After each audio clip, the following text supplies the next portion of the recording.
کلام امام الزمان علیہ الصلاۃ والسلام۔ ایماندار عورتوں کو کہہ دے کہ وہ بھی اپنی آنکھوں کو نامحرم مردوں کے دیکھنے سے بچائیں اور اپنے کانوں کو بھی نامحرموں سے بچائیں، یعنی ان کی پرشہوت آوازیں نہ سنیں، اور اپنے سطر کی جگہ کو پردے میں رکھیں، اور اپنی زینت کے اعضاء کو کسی غیر محرم پر نہ کھولیں، اور اپنی اوڑھنی کو اس طرح سر پر لیں کہ گریبان سے ہو کر سر پر آ جائے، یعنی گریبان اور دونوں کان اور سر اور کنپٹیاں سب چادر کے پردے میں رہیں، اور اپنے پیروں کو زمین پر ناچنے والوں کی طرح نہ ماریں۔ یہ وہ تدبیر ہے کہ جس کی پابندی ٹھوکر سے بچا سکتی ہے۔ حوالہ اسلامی اصول کی فلسفی۔ اسلام نے شرائط پابندی ہر دو عورتوں اور مردوں کے واسطے لازم کیے ہیں۔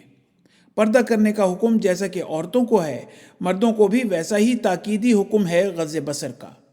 نماز، روزہ، زکوٰۃ، حج، حلال و حرام کا امتیاز، خدا تعالیٰ کے احکام کے مقابلے میں اپنی عادات، رسم و رواج کو ترک کرنا وغیرہ وغیرہ ایسی پابندیاں ہیں جس سے اسلام کا دروازہ نہایت ہی تنگ ہے، اور یہی وجہ ہے کہ ہر ایک شخص اس دروازے میں داخل نہیں ہو سکتا۔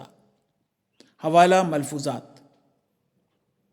اسلام نے یہ جو حکم دیا ہے کہ مرد عورت سے اور عورت مرد سے پردہ کرے، اس سے غرض یہ ہے کہ نفس انسانی پھسلنے اور ٹھوکر کھانے کی حد سے بچا رہے، کیونکہ ابتدا میں اس کی یہی حالت ہوتی ہے کہ وہ بدیوں کی طرف جھکا پڑتا ہے، اور ذرا سی بھی تحریک ہو تو بدی پر ایسے گرتا ہے جیسے کئی دنوں کا بھوکا آدمی کسی لذیذ کھانے پر۔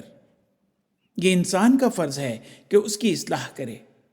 یہ ہے سر اسلام پردے کا، اور میں نے خصوصیت سے اسے ان مسلمانوں کے لیے بیان کیا ہے جن کو اسلام کے احکام اور حقیقت کی خبر نہیں۔ حوالہ ملفوظات۔